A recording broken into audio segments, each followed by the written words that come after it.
Hey guys, welcome back to Electrical Car Repair Live. Thank you guys for watching and subscribing to the channel. Today will be super helpful video, guys. If you have a Hyundai Santa Fe, you have a coolant leak, we will explain almost every possible place where you can develop coolant leak, the most popular ones and what to expect, guys. So make sure to stay until the end and we'll share very helpful information. Also, if you have a coolant leak and you are low on coolant, you need to add coolant. But there is one thing that you should always do when, guys, when filling your cooling reservoir, the radiator, you must follow one procedure, or otherwise you can severely overheat your engine. So we're going to cover that as we go too, guys.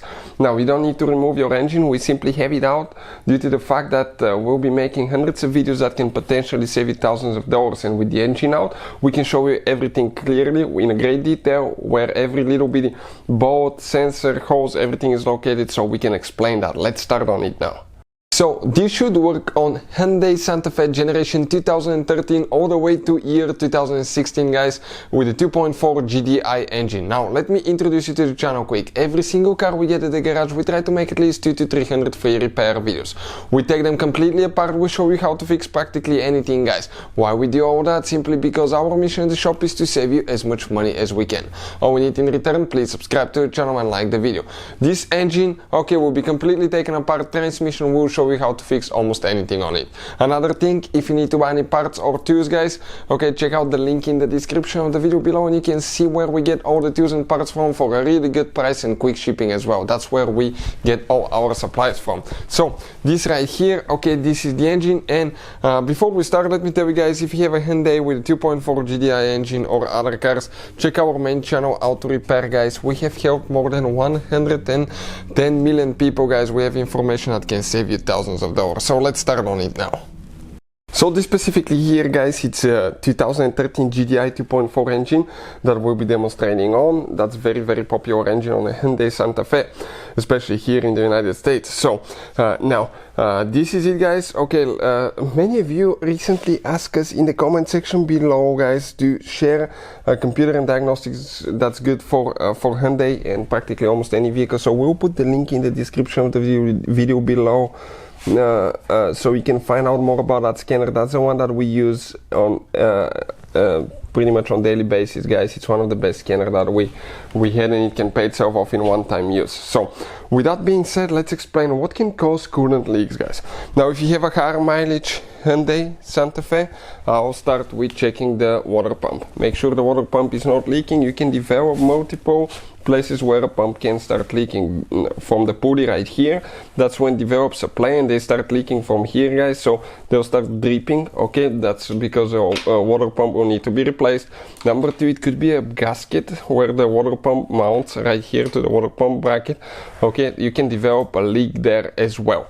Now, since we're already here, something not very popular, but it could happen. You have an oil on the water pump, you have a pipe with an O-ring, and that can develop leaks eventually here, guys, as well, because due to the fact that if you look at it, guys, that water pump is right next to the exhaust. So eventually, those seals can get old, burnt, and they can develop leaks.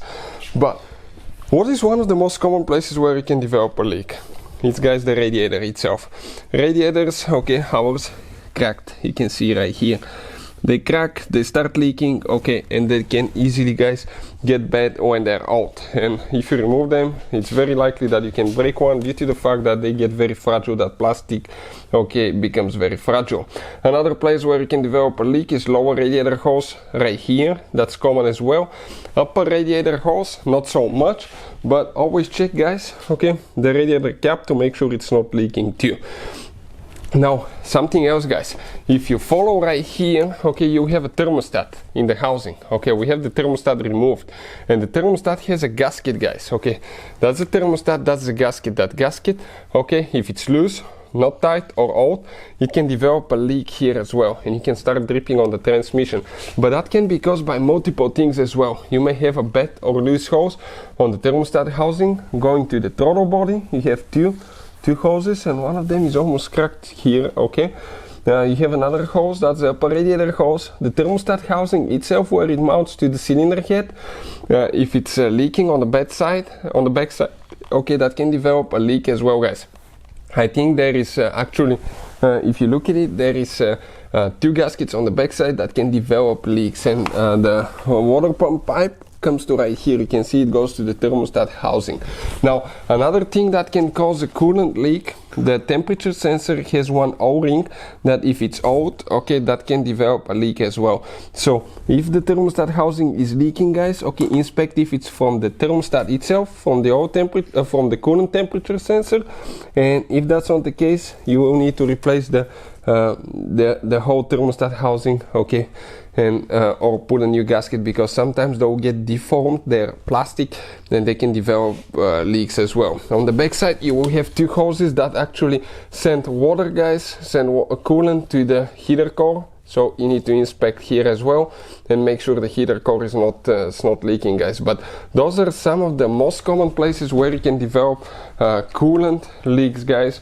And the radiator, sometimes if they fail, what can happen, you can mix coolant and transmission fluid and ruin your transmission fluid, so that could easily happen. Now, every time you're really low on coolant, you add coolant, what do you need to do? You need to bleed the cooling system. If you don't bleed it, you may end up having an air pocket in the system that can result, guys, into coolant not being able to flow freely, and as a result, guys, you can overheat your engine and need a new engine. So always follow the bleeding, how to bleed the coolant system, guys, on a Hyundai Santa Fe, and make sure you do it right, because otherwise you can overheat the engine. Hopefully the video will be helpful. Thank you for watching, and see you guys next time.